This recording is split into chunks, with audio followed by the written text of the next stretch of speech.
I had a dream. Almost like a premonition. I think there's an attack coming. My lord, this world will fall. I need warriors. I'm building an alliance to defend ourselves. How do you know your team's strong enough? If you can't bring down the charging bull, then don't wave the red cape at it.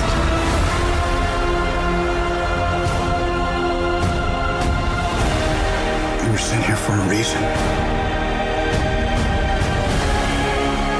You said the age of heroes would never come again.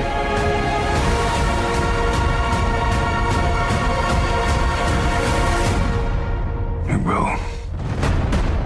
It has to. Much anticipated by fans, Zack Snyder's 4-hour director's cut of Warner Brothers' 2017 Justice League has arrived on HBO Max. Here to talk about the film is director Zack Snyder, joined by 2 members of the visual effects team, Weta Digital's visual effects supervisors, Kevin Smith and Anders Langlands. Smith's credits include serving as Weta's CG supervisor on James Cameron's Avatar, and more recently was visual effects supervisor on soon-to-be-released Godzilla vs. Kong. Langlands was recently nominated for an Oscar for his work on Mulan and is currently working on Warner Brothers' The Batman. Weta was one of several visual effects houses that worked on the Snyder Cut, so let's get started. I'm Carolyn Giardina. Welcome to the Hollywood Reporters Behind the Screen.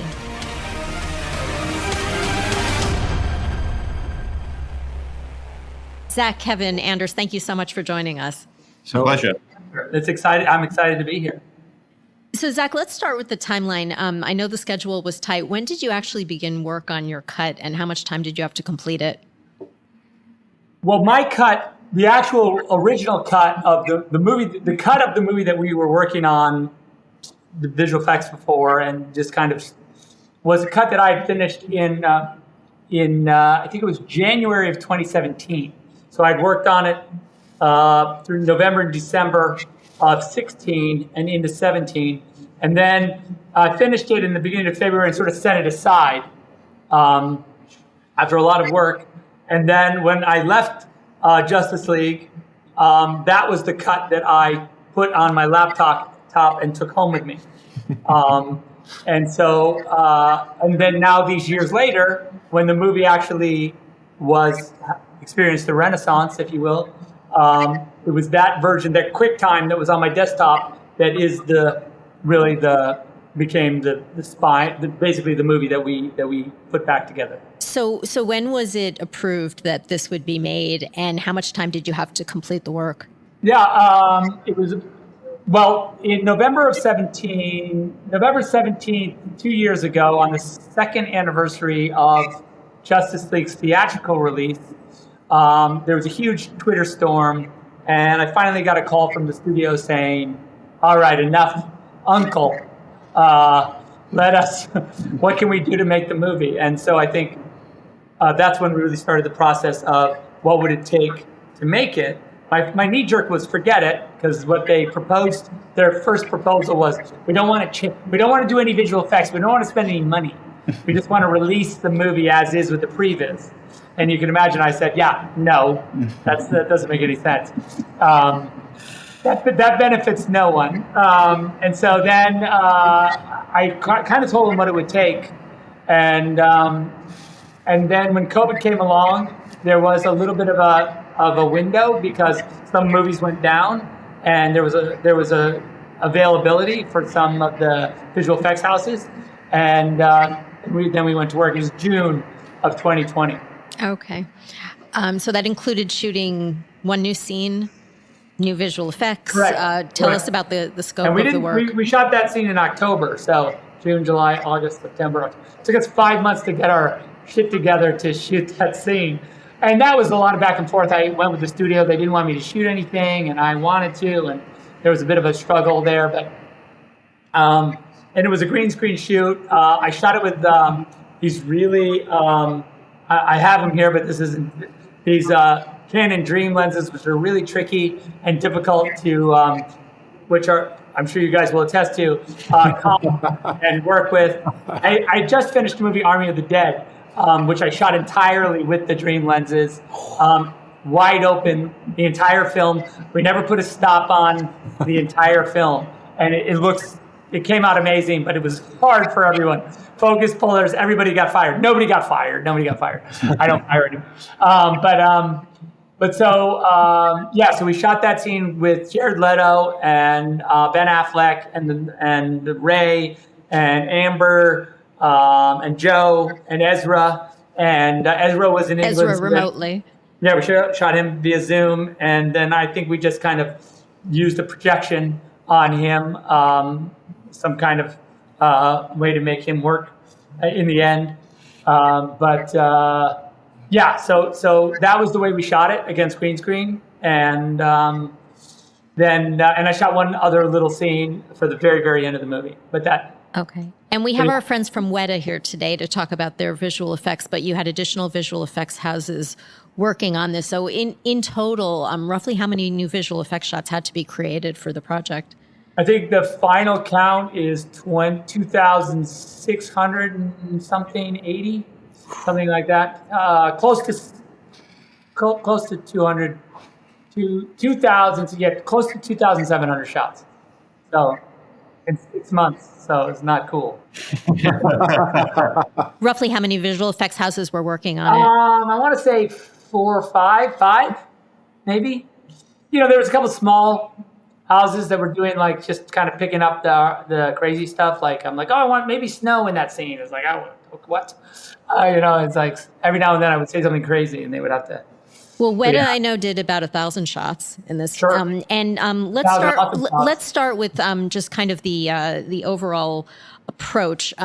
Visual effects have obviously advanced a lot in recent years. So how did you keep it consistent? How much work from the one that was the theatrical that was released in 2017 was used, and how did you keep the look consistent? In theory, the way we kept it consistent was we pretty much remade all the shots. That's how we kept it consistent. I think there's a few that made it through, but very few. Maybe none. I mean, you guys will know better, but like very few shots made it through. I mean, I did a count with Tamara because, the aspect ratio, that change alone, changing the aspect ratio from 185 to the original way I shot the movie in Academy in 133, that change alone, triggered a massive insanity of redoing. And I think the thing that happened with that was that I asked Tamara, how many shots did we just crop? And it turned it's 11 shots total that we just cropped because we couldn't redo them. So that's a lot. That's a huge testament to the work that these guys have done because it's unbelievable. I mean, it's a 4-hour movie. It's a solid 4 hours. It's not like it's 4 hours. Yeah, 2,700 visual effects shots is a big 2-hour plus visual effects movie by itself. Yes, it's a whole other movie. Well, let's start with talking about Dark Side. Kevin Anders, do you want to start with that?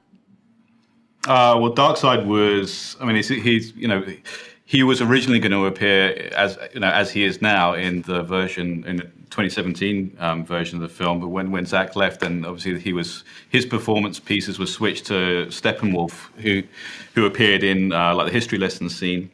For instance, he was swapped out there, and that scene was cut down dramatically in the version that eventually made it to theaters in 2017. But because he was there originally, we'd actually gotten a reasonable way with building his character, which was great because we didn't have a lot of time to build him from scratch this time around. So it was a question of bringing him back to life, really, and then just polishing him off and adding, that extra little bit of love and attention for those really big hero moments we have with him now. He has a really strong fight scene in the history lesson, the flashback scene where Diana's narrating the history of Darkseid and all that stuff. And then he appears at the end of the movie in a bunch of shots that Kevin was doing, where he faces off with Superman at the end there, and he's got his really hero moments where he's just, looking all imperious and staring Superman down. So it was great in a way to bring sort of two different versions of the character to life, right? You've got this younger version of him that we see in the flashback that sort of, we played a bit more sort of animalistic and younger, more aggressive, full of testosterone, maybe you could say. And then this older version of him at the end of the movie where he's, much more regal in a way. We see him surrounded by his whole entourage, all of his armies and his acolytes. And he plays as much more reserved and just imperious as opposed to the more wild aggression we see earlier in the film. So it's fun to bring sort of two different versions of that to life there. So tell us about making the character. Did this involve performance capture? Yeah, we rely heavily on performance capture for all of our motion, all of our animation performances. Darkseid was played by a couple of guys, Isaac and Ike. What's Ike's last name?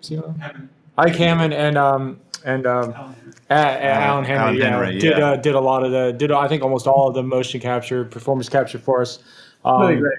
Across the board. So they had a lot of fun with that because you go into the volume and it's just like, all right, and you're Batman, and now you're Darkseid, and now you're this guy, and they had a lot of fun with it, just being able to cycle through kind of all those characters and get in the roles and do those performances. Yeah, and it was with that, with this whole beat of Darkseid fighting against the Defenders of the Earth in the flashback. There's a whole great fight moments that we created, from scratch essentially. I think some of it was designed in the original 2017 version, but we fleshed that out a lot more and added a lot more to it. And Simon, our animation supervisor, and our performers got down on the stage and just created a whole bunch of different ideas that we then brought into 3D and started putting cameras on. And then we sent those over so that we could discuss them with Zack and DJ, and they could start figuring out what the shots wanted to be for those scenes. And so that really, that time on the stage with the performers really formed the backbone of what those beats ended up being. Yeah, because I remember we ended up having that. Now we have that moment where we cut the hand off, and he has that beat where the ring, the Green Lantern ring comes off and kind of floats in front of him, and he's just about to grab it, and he gets hit with that arrow. And there's a really nice moment where you see him he's about to grab it, and he has this look on his face like, oh, like that seems like a thing if I get a hold of will be pretty awesome. I just like that ominous moment where, like, if he'd gotten hold, who knows what would happen if he'd gotten hold of that thing. So it's probably a good idea that Ares put that arrow in his. So what were some of the visual effects challenges to creating the character and lighting him and putting him into this world? He's grey, so that's always difficult. Right. You say he's going to be grey, but of course, you put a grey character in a bright orange environment, like the history lesson, and he becomes orange very quickly. You get an orange character. Yeah, so that's always a challenge. I think he's light absorbing. He absorbs. He loves light. He loves to. Yeah, he sucks up all the light, and he loves to be the color of the world he's in. Yeah. I think he was. His challenges really were. Oh Christ! I've everything. I would answer that question in a different way. I would say that we're very privileged at Weta to. You kind of run into this every interview where, in a sense, we're constantly standing on the shoulders of giants. Like, we're really good at, we're a creature place, and we do creatures and characters, and the pipeline here has been set up and developed over the last 20 years since Lord of the Rings for us to do characters and in a sense, and there's always little things for each character, like, oh, he's gray, so it's hard, it makes it difficult to light him, but the quality of the creature development here is such that you can stop worrying about technical things and just focus on giving this guy a performance. He's a completely synthetic actor, and taking the reference that we got from Zack in the production and all the video, the iPhone videos of these guys doing their performances, and try to make sure that comes through in on screen, and it turns that thing from a creature into a character, into a performer in the movie. Yeah, the Steppenwolf work that you guys did is really unbelievable too. Just like his, I've gotten so many comments. I've been doing interviews for the last 2 days. I've done like 100 interviews, and literally 100, and so many comments on the Steppenwolf Darkseid relationship, and that it's complex, and that it's not just like these two, like you really like these people saying like how much they kind of like they feel bad for Steppenwolf, and they really like a couple guys like, I'm Team Steppenwolf, and I'm like, what? No, that's awesome. But I think that's just a testament to what you guys have been able to achieve in the performances, and to get these characters, as you say, that are completely synthetic and have no business making me feel anything. Making me like wonder about their backstories or like what their relationship was and all that stuff. That's really just amazing.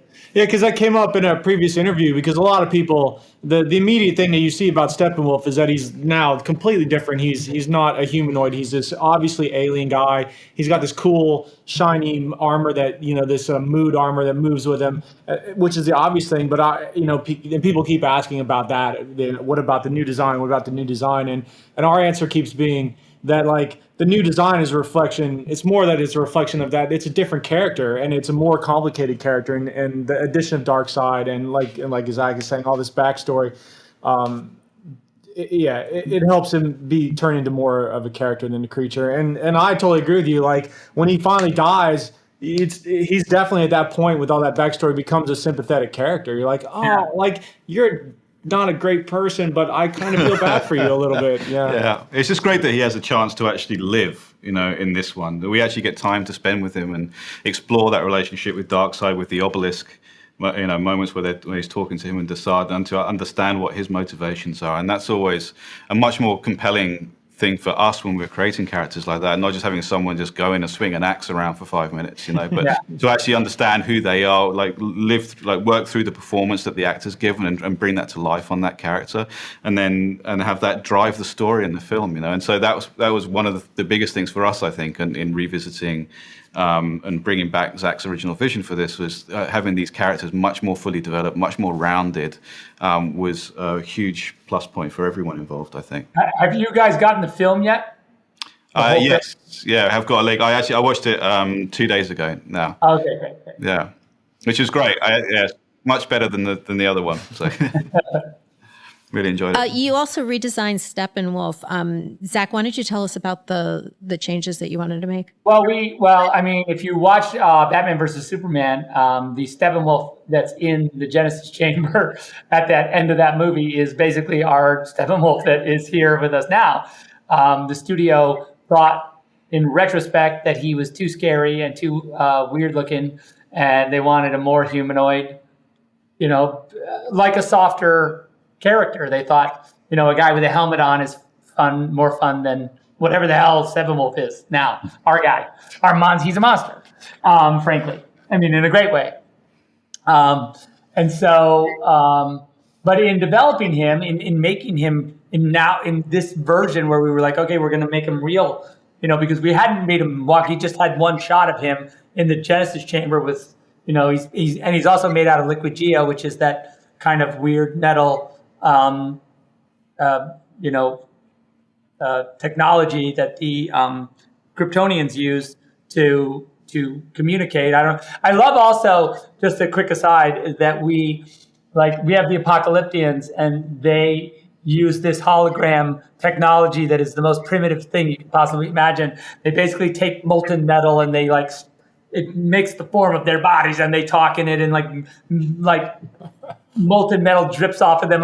Clearly, it seems like you could have a hologram or some other form of communication, but it's cool that they just use this incredibly brutal way of projecting their image across vast areas of space. Anyway, so sorry, that's an aside, but DJ and I always laugh about how absurd that is, but how cool it looks.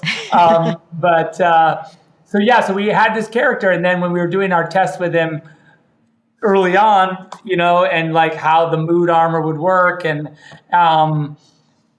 it immediately struck us as okay, this is so much cooler than anything that we were being forced to do by the studio in the old version.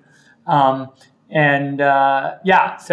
seeing him walk and talk and move, and starting to see how he would get mad and his armor would flare out, we were just okay, this is just awesome. And the guys did an amazing job making those two things happen kind of the trick, of course, is that, performance. And here we have this other super technical aspect of him, and that is that his armor is this kind of scaly, spiky, shiny, like environmentally responsive, complete suit that, like, if he gets mad, kind of gets spiky, and therefore if he's backlit or side lit, all the reflections have to do all the correct things, and everything else. They have to not occlude each other, and it's like it's pretty complicated because he's also moving a lot of the time. Right. So just in awe of like what the guys were able to do with that. Right. So Kevin Anders, how did you do it? Tell us about it. Well, there's a whole army of people. Yeah. I know it looks like just two of us, but the technical bit of that was the important thing for us is always to get that performance, to let Simon, who is the animation supervisor, not focus on things that are technical and just try to get a good anime performance about that, and then be able to take that animation, put a complicated simulation on top of it in software called Giardina to get the armor to do the right thing without some poor sucker having to be like, take one piece and move it, take the next piece and move it. So it's all done procedurally. And we try to distill all of the things that made the armor do the things that made it cool down into just one knob, where we could go more and less, more or less, more or less. Wow, that's cool. And that's fair. That's an overly simplified thing, but it helped us when we talked to Zach, because then Zach could just go, I want more or less and more or less. So And was it keyframe animation, or did you it's a combination, do performance so capture? it's performance for capture for the base of it, and then those performances will always have a certain amount of keyframe built on top of them, depending on just for extra finesse, or depending on how out there the thing is, whether we could actually capture it with the stuntman on the stage or not doing that performance. Yeah, like hands are always a problem. I mean, and especially when he's got two thumbs. He's got two thumbs. He's got like 7 fingers. So how do you capture that? By the way, his hands are absolutely crazy. And I'm always like, wait, is that? Oh, that's his other thumb. That's his weird claw. He has this weird finger back here on his wrist, and it's crazy. One of my favorite Steppenwolf performance shots. Well, there's two. One where he when he arrives in where the history lesson was, where he sees the anti-life equation. After he puts his hands in the mother box and he's looking around and he's looking super what the heck? But the other one I really love is right before Darkseid comes out of the monolith. There's the side goes back into the monolith, and you see him kind of looking around okay, what's going on? And then all the parademons start to get down on one knee and look like they know what's going on. And there's this great look on his face, what's going on? It's really amazing. I'm always like, oh, always the last to know, Steppenwolf. Yeah, it's really cool. Yeah, it was good fun. For the scene that you reshot at the end for the ending, to keep consistency with the rest of the story, was any de-aging work or anything like that involved on any of the actors?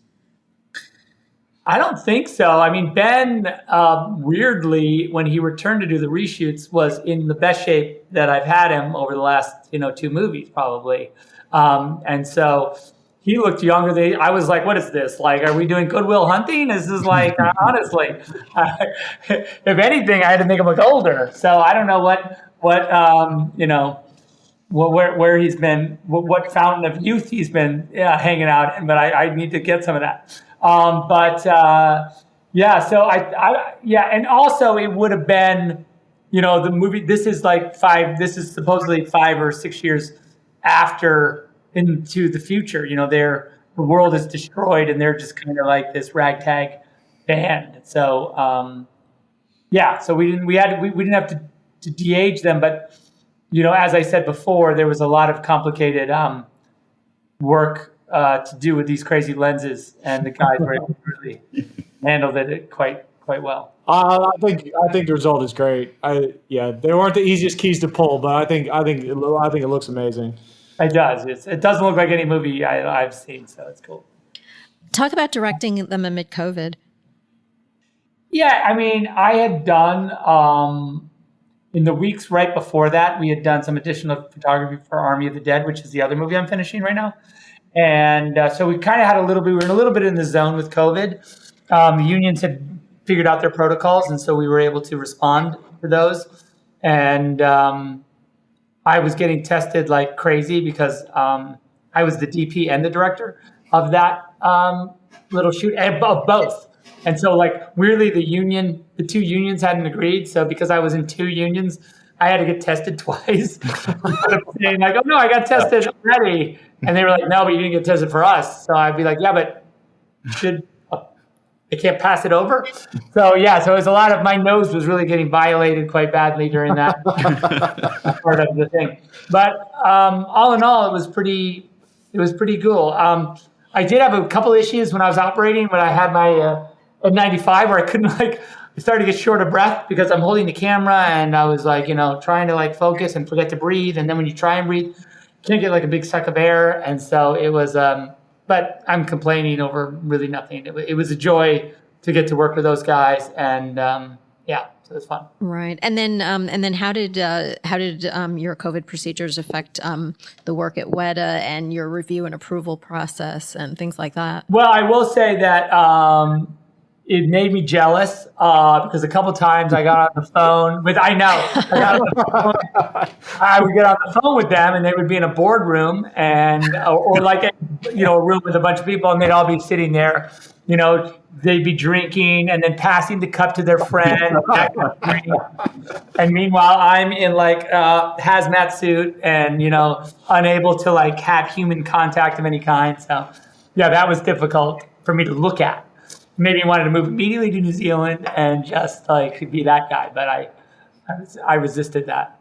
I don't know why, but I did. But yeah, it was, so from my side, I had already, we had settled into this crazy COVID system, where I had editorial was hooked together and visual effects were all hooked together. So up in my editorial bay, I had two Avids, and then I had a second Avid that was for visual effects, and then I had a big monitor on the wall for reviews, and then we did the visual effects reviews downstairs in my theater. So I just would walk around the house all day, and it would all just get piped in. But so the one positive is that we because we didn't really have life outside of this. We worked late and got up early, so we got a lot done in the time that we had. So tell us about creating the end sequence, the battle. Yeah, so I had done some drawings. I doodled this little sequence and I wrote this little scene. And DJ and I talked about it. At first, we had talked about a version. And DJ being the production visual effects supervisor for our listeners. DJ's my visual effects soup who's worked. We've worked with Weta for years, literally, on creating these movies. And DJ has a great relationship with Weta and really loves working, as do I.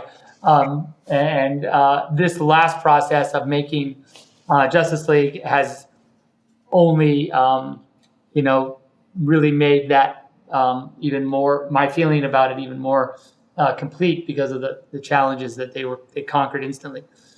Debbie was saying that, whatever we do next, we got to get Weta to do it because it's and I said, oh, let's see. We'll see if they're available. But yeah, so I drawn the sequence, and originally DJ and I had talked about doing a lot of it. He had a very ambitious look at it where it would just be 90% digital doubles because of COVID, and we would just get these close-ups, and that would be it. And there would be no overs. It'd be very. He was like, "We can do it," and I was like, "Okay, fine." But if we don't have to do it that way, should we probably not? I mean, if we can do so we ended up doing a hybrid, I think, because we do have Cyborg and we do have Flash that are pretty much covered in our digital characters. We do have a virtual environment that's completely virtual. and parademons that aren't there. And of course, we're on an abandoned freeway in the, sort of dried up, Gotham Harbor. So, there's an aircraft carrier over there and a downed airplane over there. So it's not like, where we were anywhere. We were, and you can imagine that we were just on a green screen with one little like 2K as the sun. So it was ambitious, but the guys, again, they did an amazing. The look is, and it's very looky because of the shallow focus and the weird palette and all this is super looky. So it was also complicated from an artistic standpoint. Oh, no, I think he's said it pretty well there. I mean, I love the shallow focus. It actually is one of those cases where kind of all these weird's the wrong word, but like all these artistic choices that actually, instead of making it harder and harder and harder, they all actually kind of work together to make it kind of easier for us, because usually when you get the plates from a client, they haven't pointed the camera right at the lights. Because that's not how you do it. But when we first got the sequence, we looked at it, and I said to DJ, I'm like, this is cool, and these will be some hard keys to pull because we're looking at the lights. And as long as you're fine with us making that light into the sun, and we're always have the camera pointed at the sun, and then this is going to be easy because we can just lean into this look that Zach got on set. And DJ was like, yeah, that's exactly what we want. We want to treat that like the sun, and so that's all we did. We leaned into it, and we added, we leaned into the desert and the apocalypticness of it, and they've got like, gritty stuff on the camera and dust blowing through, and it all kind of adds up together to make it less technically difficult, even though it was artistically challenging, if that makes sense. Do you want to elaborate, though, on the scope of what was involved? I mean, the environments, digital doubles. I mean, I'd imagine some of these shots are fully CG. Yeah, you've got a couple establishers at the beginning that's all CG, and you basically have all our heroes and our actors and a couple practical cars standing on essentially green floor and green walls. So it was up to us to populate that world and give them a coherent place to exist. So most of it on our side was matte painting. We extended the set out a little bit while adding you add the freeway floor and guardrails, and we added more cars down the freeway. The nice thing about the shallow focus decision up front was that we didn't have to build things up with such fidelity to build the environment, because it's all out of focus. So you can, you don't need necessarily hero props. You can build stuff that doesn't have to hold up because it's never in focus. Yeah, it was great, and we even had a couple plates of the Flash of Ezra that weren't shot in the same place, which you could get away with because we're just putting everyone in a virtual environment anyway. So once you create that environment, you can populate that with whatever kind of plates or characters you need to do. It makes it actually a little more. You get a little more freedom to do what you need to do to get it done and match that look. Yeah, and you guys were able to really preserve. The lenses have a particular flare pattern that I'm really in love with, and that really shined through and is a big signature piece. When Joker's got like this weird kind of profile shot and the sun's there and there's hair blowing, and then the flares are kind of like all over the place. So There's a lot of tricky elements. You can imagine there's a version where they're like, we can't keep those flares. We can't keep that. Got to get rid of his hair. And, suddenly it's just like a shot of nothing. But I really appreciate the kind of, because the problem is I just come off of Army. And like I said, we shot Army with those lenses, and I was constantly just pointing in the sun and constantly just like chasing the actors around. So I was used to using these lenses in a practical environment, where the literal sun was setting, and I, was able to get these crazy flares and stuff. So the fact that they were able to kind of do that kind of same thing in this virtual environment pretty quickly, right. I mean, I love it, and when you want to lean into it like that and replace the practical light with the sun and put that virtual environment in there, it's awesome. I mean, the problem, with a lot of times you'll get things from people where they only have the light there to get like this back 3/4 light on the character, and they're like, we like the light, but can we get rid of the light and the lens flares? Can you paint all? No, it's like no, you can't get rid of that. So yeah. There's nothing under there. There's nothing under those flares. That will be a CG guy now. Yeah, exactly. Yeah, that's crazy. That's cool. Well, at least I know that. See, I'm not crazy. Yeah. We're almost out of time, but before we wrap, Zach, at this stage, is there have you given any thought, or has there been any discussion to future films in the franchise? In this franchise? Well, listen, I mean, not to be, the purveyor of rumors. Look, I'll just say this. I don't know how Warner Brothers, they've told me that they're not super interested in going forward with my version of the DCEU. They have their own kind of way forward, of course, and I respect that because, it's their IP.